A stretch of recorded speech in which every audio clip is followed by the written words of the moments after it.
especially when you cross paths. I have always wondered while walking about daily lives, we catch a more than a second look at some men. My mind immediately thinks he is checking me out or wonders how life would be with him. Basically, imagining all the things that could be kiss, laugh, or what kind of person he is. Picture a whole movie. Story 1. I am counting stops until I get off or looking for empty seats, maybe estimating how long it will take. I do not think about strangers unless they are doing something bad in public. Story 2. I stopped commuting, but do you mean like when a girl looks my way? Mostly, I just assume she is daydreaming past me. I caught and returned a few smiles, but it never went beyond that. Story 3. Seeing an attractive woman, I think, oh, she looks pretty beautiful. Away from that subject, I just think about life and what I am doing in life. I think about money and many other things. I like looking around on the train rather than being on my phone all the time. Sometimes, when the train is crowded, you do not know where to look because you think everyone will dislike you staring, so I look at people's legs just to feel okay. Story 4. I do not commute anymore right now, but back when I did not pay any attention to the people beyond the simple thoughts of looks like trouble and does not look like trouble. I am usually occupied with other things anyway, like making a general plan for work or thinking about things I want to do regarding hobbies or simple activities like counting electrical poles. Story 5. I am generally either asleep or sitting with my eyes closed trying to fall asleep, so I do not have many opportunities to make eye contact with anyone. Sometimes I notice attractive women when I am changing trains or something, but I generally assume they want to be left alone and therefore ignore them. Story 6. I will definitely notice any particularly attractive passengers, but other than that, my mind wanders, and I am trying not to miss my stop. Story 7. I am imagining what she is listening to in her earbuds, where she works, or if I would recognize her as that woman from the bus if I ran into her in the bookstore or a bar. Story 8. I use it sometimes and usually use the time to study. So not much besides what is that professor talking about. Story 9. Ugh, great. A drug addict. Hope he sits somewhere else. Oh no, he sat right next to me. He stinks. Hope that smell doesn't stick to me. I'm getting off in a couple of stops anyway. Could be worse. Why does he keep screaming? Story 10. This song is good. I think I will keep it. No, I am over it. Next song. Next. Oh, I like this one. No, next. What is that man doing over there? He is very deep in thought. That woman did not even cover her mouth when she coughed. That is unpleasant. These school children really need to be quiet. Cannot handle all this noise right now. Story 11. One time I was taking public transportation and there was a couple who were obviously under the influence of drugs. The woman and her partner were flirting with each other, but my problem was that she put her legs across mine so he could give her a foot rub. This happened in Pittsburgh, and I regret being polite, but the opioid and heroin crisis is real. It is disturbing. Story 12. It's my rare period of personal time in my busy daily schedule, so I really enjoy quiet space without the noise of a toddler or calls from my clients. There has been a major shift in perspective since I became a father and manager. Story 13. Definitely not any of that. I just meditate and read, perhaps listen to upbeat music on the way in the morning commute as I map out my day. The evening commute home usually involves some sort of funny podcast to unwind or, again, reading something. The last thing I am actively paying any mind to while in transit is other people. Story 14. I am coaching my daughter's under-7 soccer team. How can I help them successfully complete a few passes that result in a goal or, hopefully, a win? What boat should I buy? Story 15. If I am on public transportation or just walking somewhere, I wear a headset and listen to a book. The people I see around me are just vague sensor blips. If I see someone very attractive, my eyes might record a few extra seconds of data, but that is about it. I have walked past people I know without noticing. That is how much I am inside my own head. Story 16. I remember those days. Yes, similar thoughts, plus the sadder thought that I will probably never see her again in my life. Now, I am lost in thoughts about other things, unfortunately. Story 17. Oh, that's a nice car. I think I forgot something at my house. I should sleep more. That's horrible. I feel like I forgot something at my house. 7 stops until I can leave the bus. I have time to listen to music. Oh no, I forgot my headphones. Oh, I know this guy. During that time, I just looked everywhere around me and probably gave awkward looks to random people. Story 18. Generally, just reading a book or electronic book because reading is easiest on the train. Definitely not looking at a woman because I have seen accidents. Story 19. Either nothing or something about games. Currently playing Call of Duty Modern Warfare 3 with my wife. I usually find myself thinking about various aspects of it, like the ending. Story 20. Oh, that's a cool car. Saw a couple. Disgusting. When is it my time to be happy? Is this my stop? Where am I? Sees a familiar building. Oh, my stop, not here. She looks nice. What is this person wearing? Wait, where's my phone? Almost at my spot. There we go. All right, time to suffer. Story 21. Interesting. No, I have none of those thoughts. I see other people, and if they do not have headphones on or earbuds in their ears, I will strike up a conversation just for fun. I usually do not have to initiate the conversation because my dog does that. She is very friendly. Story 22. Is a woman catching the attention of others? If an attractive woman is looking at me, it is very different than if an unkempt man is looking back at me. Men looking at men are engaging in threat assessment. Story 23. I'm mostly just thinking about video games, shows, and work. When crossing paths, I often wonder, do they know me? Who? I don't think I've ever really held eye contact randomly. Sometimes you have the usual knee-jerk reactions like, oh, they're attractive. What's with those teeth? Weird fashion nowadays. Oof, the smell. Or nice style. But nothing deep or lingering. Forgotten in 2 seconds. Story 24. Personally, I look for opportunities, such as eye contact, to say hi and have a conversation with women I find attractive. However, often they do not respond because they are focused on what they are doing. Story 25. Watching YouTube videos, sleeping, researching something, just passing time here. So basically anything involving that. I don't pay much attention to people at all. They all just melt into the background noise. Story 26. I love watching skyscrapers and slums, showing the dynamics of human civilization and conditions.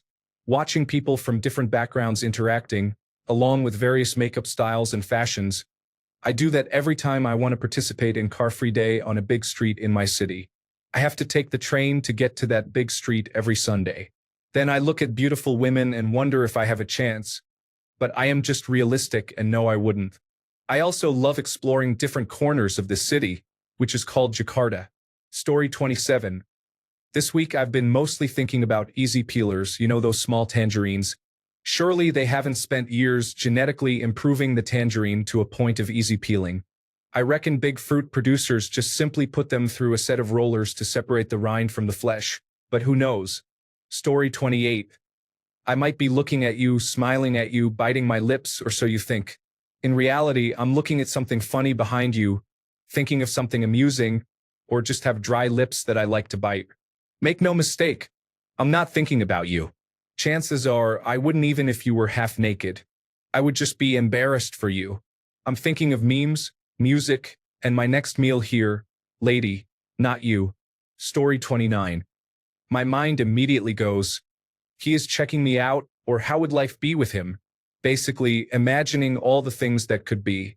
If men accidentally catch sight of a well-put-together lady, for example, physique and aesthetic fashion sense, it reminds them of that road sign with a squiggly line, warning, dangerous curves ahead.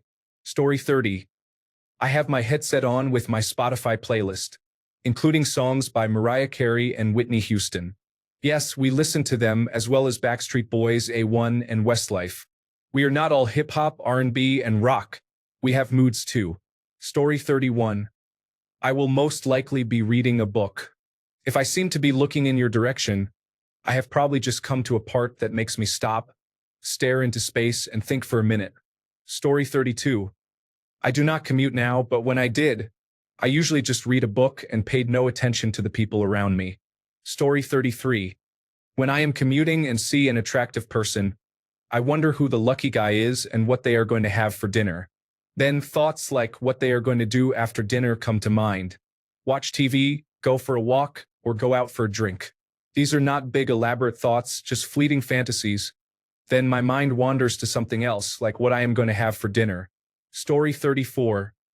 None of what you wrote happens in my mind while waiting for the bus. Even seeing an attractive woman does not derail this train. Story 35. When I rode public transit, I was typically deeply engaged in an audiobook or podcast and therefore focused on that. I might notice an attractive woman, but had no real thoughts beyond that. Story 36. Just trying to focus on my podcast while reading this or taking notes, all while keeping an eye out for my stop being called. None of that movie stuff. Story 37. If you are attractive and dressed nicely, I might think, she is very attractive, and then continue with my life. We all have thoughts about others and then forget they exist. Aren't we all the same? Story 38. If I see a girl, my inner voice is like, damn. If I see a guy, my inner voice is like, I can take that guy. If I don't catch a glance with anyone, I am either thinking about money, some existential dread, or an embarrassing moment from 15 years ago. Story 39. Honestly, I look for an empty seat and sit. If there is an attractive girl nearby, awesome. If there are some shady people skulking and twitching, I watch them. If a fight happens, it happens. Story 40. Thinking about all the mistakes I have made in my life and wondering if that is really all there is to life. All my cowardice and fear. Story 41. Thankfully, I use public transit in a country where safety is not a concern, so I am not worried about that. Often, I am either 1. In my own world, listening to a podcast or music and focused on that or zoned out. On my way to play sports or work, visualizing my day or game. If I do notice someone, I think about them briefly, then return to my previous thoughts. Story 42. I develop a strong curiosity about what people are reading in the unlikely event they are reading a book. Story 43. Did I miss my stop? Did I forget to bring something I will definitely need? Are we on schedule? Am I on the right train? That is why I try to avoid it honestly. Story 44. Someone should really tighten the screw under the seat I just sat on. I should bring my multi-tool tomorrow. Maybe I can quickly tighten it. This tile is still uneven. I will not be able to fix that tile myself. Story 45. What is this account? A month old and suddenly trying to get karma by begging for it in another subreddit. Strange behavior. Story 46. Usually, counting stops. You also get a lot of unusual people on the bus for some reason, so I am usually trying to figure out how safe I am at any given time. Story 47. I was always hoping the homeless man would not soil himself on the metro. Then one day, I saw a homeless man run into the middle of morning commuters, drop a load, and dump it into a poor janitor's mop bucket. The janitor screamed and hit him with the mop. Story 48. It could pretty much be elevator music for all it has to do with fellow travelers.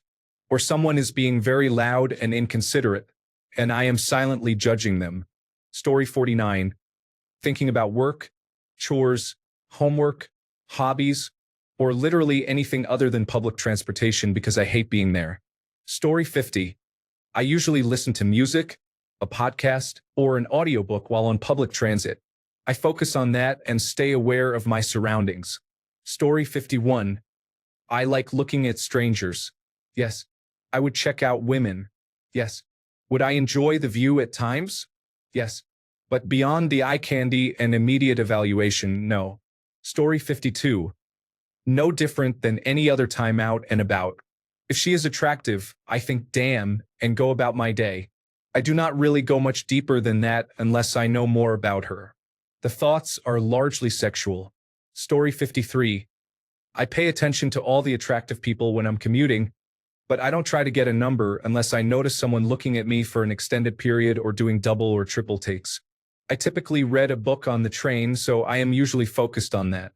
However, if someone looks at me, I often think, I wish they would give me more of a sign to ask them out, like a smile, nod, wave, or wink. Then I go back to thinking about music, movies, and other things. Story 54. I don't anymore, but I did throughout college. It was always X minutes left, or okay, next stop, or there are a lot of people today, or how is my battery already at 15%? I don't know if it will last the rest of the commute home at this rate.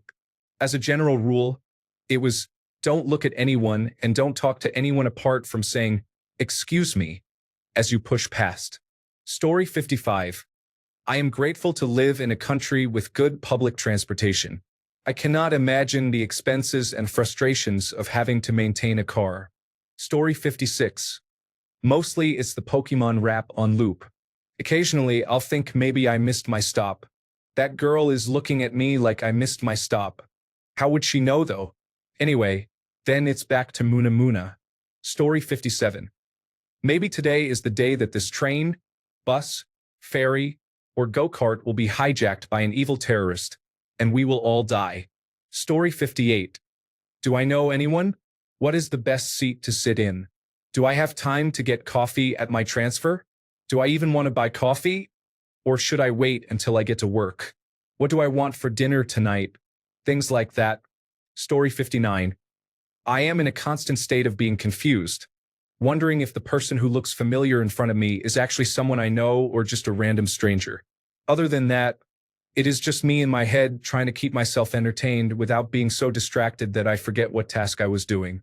I really dislike having attention deficit hyperactivity disorder. Story 60. I am judging everyone who fails to allocate space efficiently and crowds the doors. I am also keeping tabs on the sleeping person to ensure they do not tip over onto me. Story 61.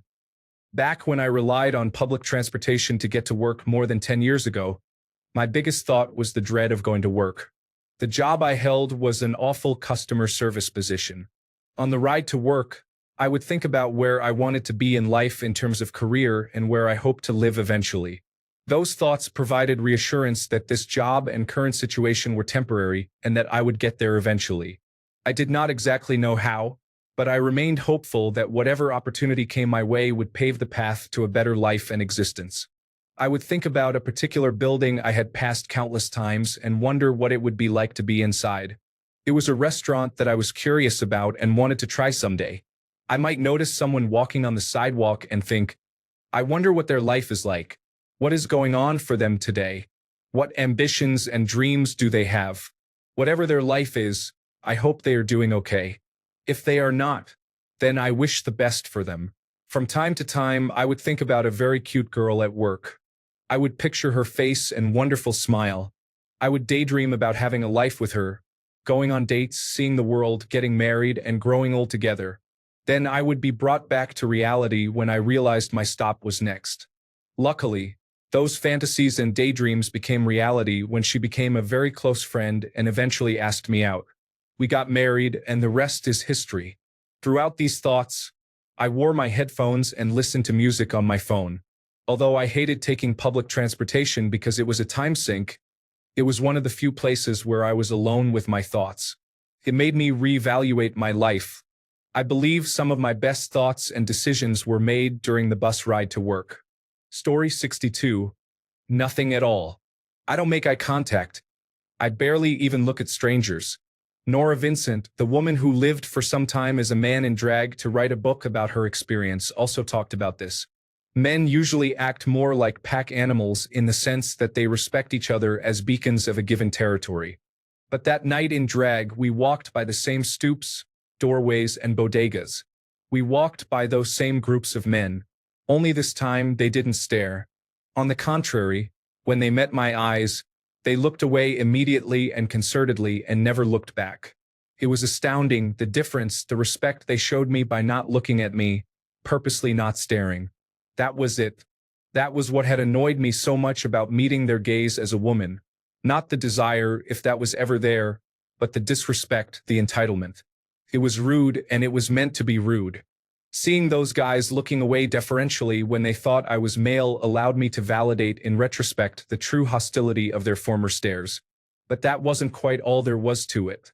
There was something more than respect being communicated in their averted gaze, something subtler and less direct.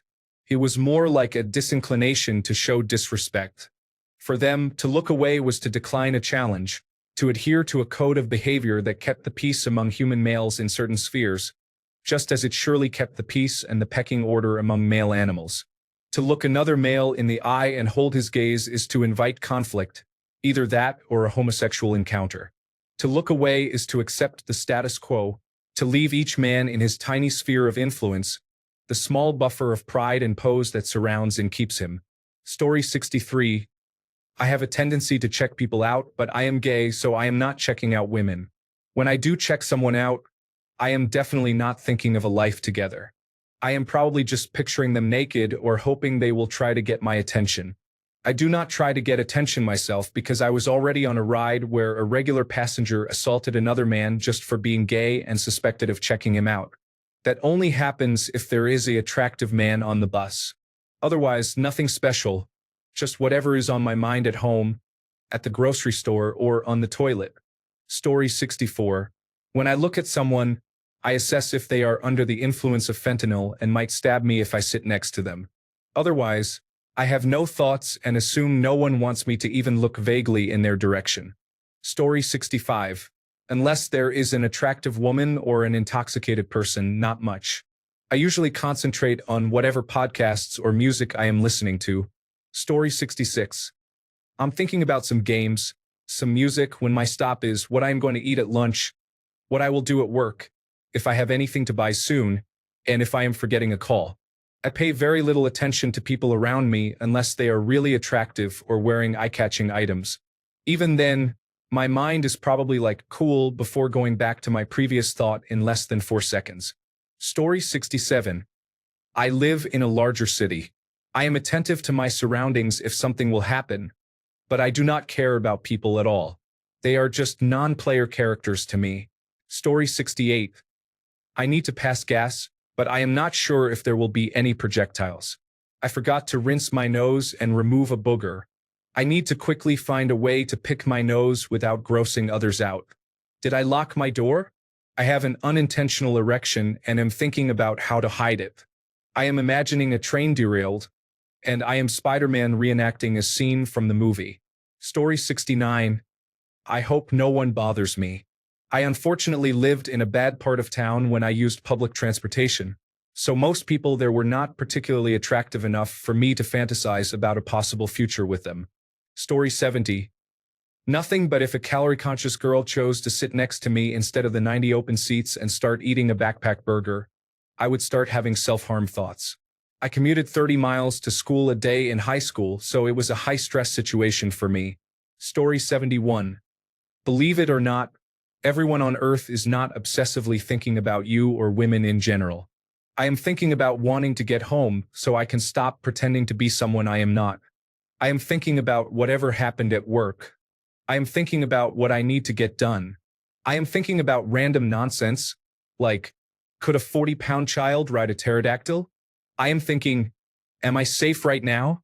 I am often letting my mind rest at the end of a long, miserable day, so I am thinking about nothing, which, yes, men can and often do. The last thing I am thinking about is, would she date me? Should I hit on her? What would our life be like? What does she look like naked? I do not care about you.